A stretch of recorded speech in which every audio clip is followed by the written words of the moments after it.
तो गाजा पट्टी के साथ ही यूक्रेन के वॉर फ्रंट पर भी एक बार फिर परमाणु विनाश का खतरा मंडराने लगा है। अमेरिका ने यूक्रेन को ATACMS जैसा एडवांस मिसाइल सिस्टम और F-16 फाइटर प्लेन देकर रूस के गुस्से की आग भड़का दी है।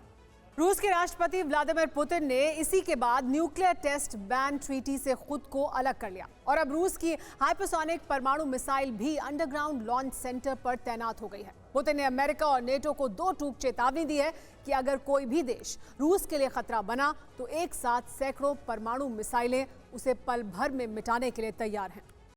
Car garage network great, claim cover great, price wait वाह, प्राइस भी ग्रेट।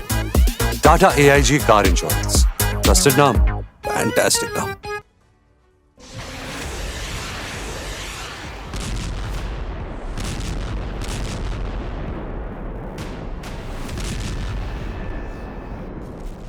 अमेरिका समेत पूरी दुनिया जब गाजा पट्टी में हमास और इजराइल की जंग में उलझी है, ठीक उसी दौरान जंग के पुराने मोर्चे पर परमाणु हमले का खतरा एक बार फिर लौट आया।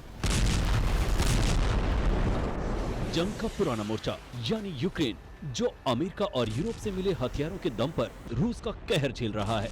रूस के राष्ट्रपति पुतिन ने गाजा में जंग छिड़ने के बाद यूक्रेन पर हमलों की रफ्तार कम कर दी थी, लेकिन अक्टूबर के तीसरे हफ्ते में अमेरिका ने यूक्रेन को ATACMS यानी आर्मी टेक्निकल मिसाइल सिस्टम देकर राष्ट्रपति पुतिन का क्रोध फिर से भड़का दिया। Если война проиграна России, зачем поставлять атакамс? Пусть заберут назад атакамс, все другое вооружение, садится за блины, приезжает к нам на чаепитие. यूक्रेन को अमेरिका से मिली मिसाइलों की रेंज 300 किलोमीटर ही है, लेकिन अमेरिका को इसका जवाब देने के लिए रूस की संसद ड्यूमा ने परमाणु हमले का दरवाजा खोल दिया। रूस ने खुद को न्यूक्लियर टेस्ट बैन ट्रीटी से अलग करने का ऐलान कर दिया।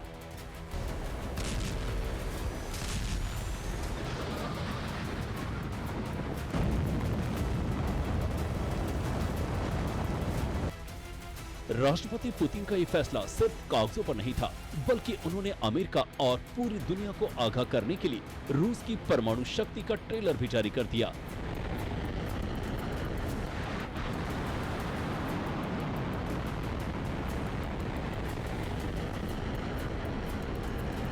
छब्बीस अक्टूबर को रूसी सेना की स्ट्रेटेजिक फोर्स ने परमाणु हमले का युद्धाभ्यास किया और अब खबर है कि रूस ने क्रीमिया के नजदीक अपनी दक्षिणी सीमा के पास सबसे घातक परमाणु मिसाइल एवनगार्ड को न्यूक्लियर साइलोस में पहुंचा दिया है।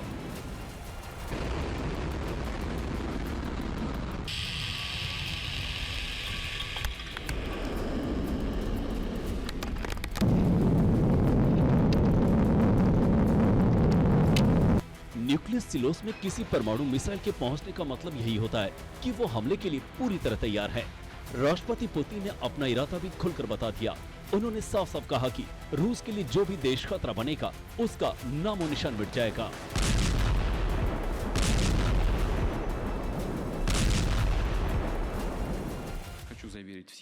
मैं सबको कहना चाहता हूं कि रूस पर न्यूक्लियर स्ट्राइक बर्दाश्त नहीं होगी।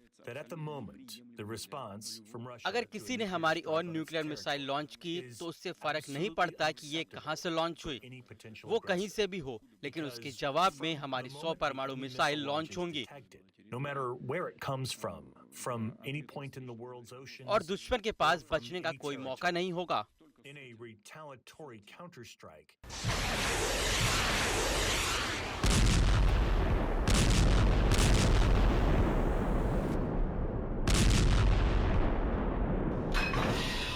रूस ने जिस एवनगार्ड मिसाइल लॉन्च व्हीकल को परमाणु हमले के लिए मोर्चे पर तैनात किया है, उसका इस्तेमाल रूस की सबसे एडवांस परमाणु मिसाइल RS-28 सरमत को लॉन्च करने के लिए किया जाता है। 208 टन वजनी RS-28 सरमत वही मिसाइल है जिसे पूरी दुनिया शैतान 2 के नाम से जानती है। इसके वॉरहेड में परमाणु और हाइड्रोजन दोनों तरह के महाविनाशक शस्त्र शामिल हैं। रूस ने अपनी इस परमाणु मिसाइल की धमकी यूक्रेन जंग की शुरुआत में ही दे दी थी। राष्ट्रपति पुतिन ने तब साफ लफ्जों में कहा था कि अगर यूक्रेन की मदद के लिए अमेरिका या नेटो के किसी सदस्य देश ने अपनी सेना उतारी तो रूस अपनी रक्षा के लिए पूरी दुनिया को खत्म करने से भी नहीं हिचकेगा। पुतिन की उसी धमकी की वजह से अमेरिका और नेटो के सदस्य देश यूक्रेन की तरफ से जंग में सीधे उतरने की हिम्मत नहीं दिखा पाए। नेटो या अमेरिका ने यूक्रेन में अपनी सेना भेजने का फैसला अब भी नहीं किया है।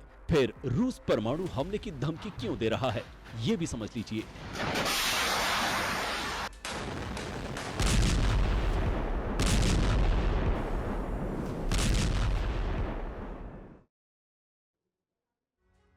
और गाजा जंग पर आज का विस्फोटक प्राइम टाइम देखिए।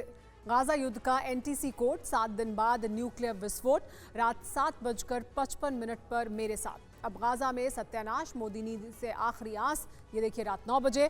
शीत युद्ध से बड़ा षड्यंत्र, वॉशिंगटन घिरा, नक्शा मिला, रात 9:20 पर।